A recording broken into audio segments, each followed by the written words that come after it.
Breaking news from Capitol Hill. U.S. Senator Elizabeth Warren rallies against proposed legislation granting banks the ability to hold cryptocurrencies like Bitcoin. Warren cites concerns over asset safety and security, sparking a heated debate on Capitol Hill.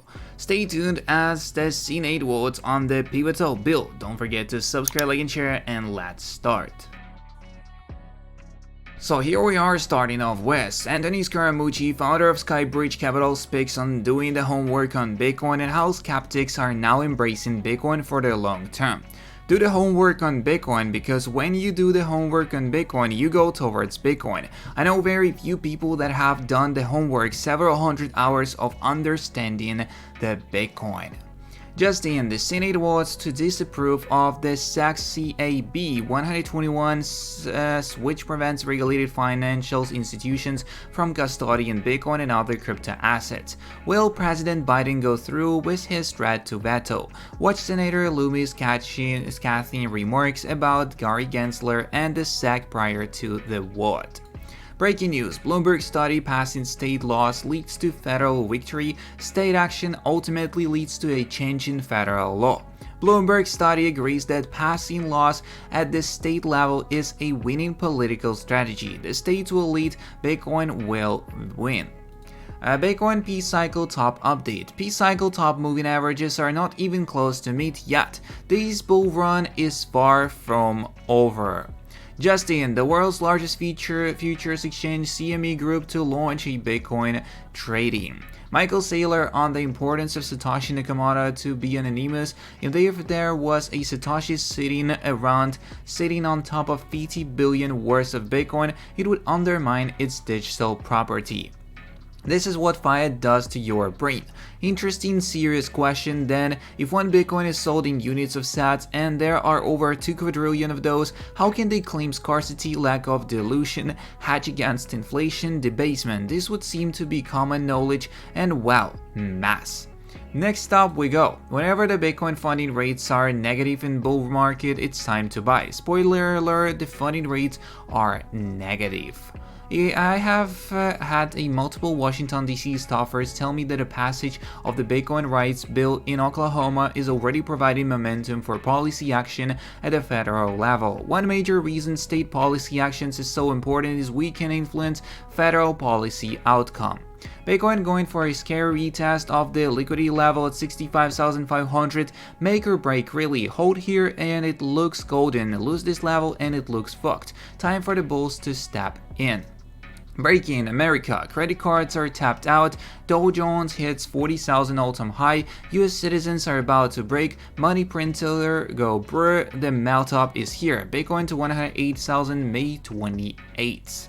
Breaking news: despite Warren's concerns, Senate passes crypto bill allowing banks to hold Bitcoin. U.S. Senator Elizabeth Warren has called on the Senate to vote against proposed legislation allowing highly regulated financial firms to provide custody services for Bitcoin and other cryptocurrencies. Her opposition stems from concerns over the safety and security of digital assets in the hands of financial institutions. This call comes amidst a broader debate on how cryptocurrencies should be integrated into the financial system. Elizabeth Warren urges no vote in crypto bill. Senator Warren has long criticized digital assets, linking them to terrorism and misconduct. Last month, she enacted a letter highlighting concerns over stablecoin and their potential exploitation by terrorist organizations and rogue nations. She believes that placing digital assets in the hands of financial institutions could pose significant risks to their safety and security, and according to Elizabeth Warren, the lack of robust regulatory framework around digital assets makes them susceptible to misuse and fraud, further endangering the financial system. Her stance is rooted in the belief that digital assets, while innovative, require stringent oversight to prevent illicit activities. The senator's call for a no vote on the legislation reflects her broader skepticism towards cryptocurrencies and their integration into the mainstream financial sector. She argues that without adequate safeguards, the financial system could be exposed to new vulnerabilities, potentially leading to significant financial instability. Senate passes crypto custody bill. However, Senator Warren's position has faced significant opposition. Fellow Senator Cynthia Loomis urged the Senate to vote yes on the legislation, arguing the highly regulated financial firms are the safest custodians for digital assets.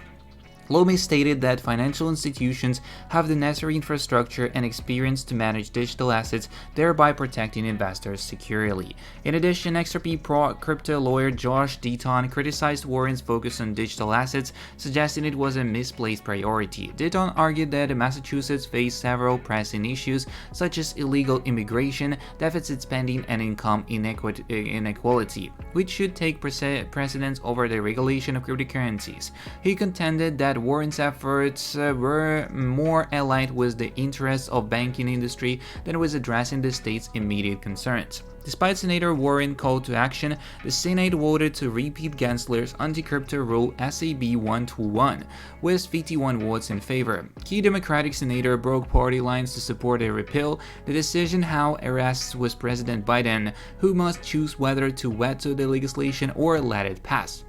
The president's decision carries significant political implications, as a veto could align him with anti-crypto sentiments, potentially alienating for pro-crypto voters and industry stakeholders. On the other hand, allowing the legislation to pass is a move towards modernizing the financial system and embracing technological innovation. This decision is critical as it could influence voter sentiment in the upcoming election, making it a pivotal moment for the Biden administration.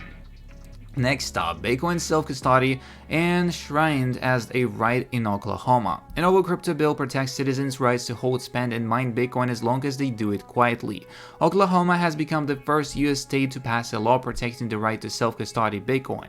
The new law says citizens cannot be prevented from holding and controlling digital assets using a hardware wallet, and it also says that a state government cannot ban or restrict the use of crypto to purchase legal goods and services. This so-called Bitcoin Rights Bill HB 3594 was signed into law by Oklahoma Republican Governor Kevin Stitt Monday, and the nonprofit Satoshi Action Fund says more states will follow suit, saying that at the end of the day, lawmakers across the country are very open to this type of policy. The fund's CEO and co-founder Dennis Porter told Decrypt. The bill also mentions the digital asset mining, allowing ordinary citizens to take part in the industry within limits, and it shall be legal in the state of Oklahoma to participate in a home digital asset mining as long as the person engaging in home digital asset mining complies with all local noise ordinances and the law reads. Crypto mining involves minting new coins and keeping digital coin networks running, and it is an energy-intensive industry that uses large amounts of hardware, space, and resources. Most Bitcoin mining operations today are industrial-scale operations that can generate a lot of noise. The Satoshi Action Fund created a template for the bill, which has been introduced in 15 other states. The Oklahoma Bitcoin Association helped educate lawmakers on the benefits of Bitcoin and played a major part in making Oklahoma the first state to pass the bill into law, Porter said. So that's kind of all the information we got for today's video. Don't forget to subscribe, like, and share. See you in the next one, and peace.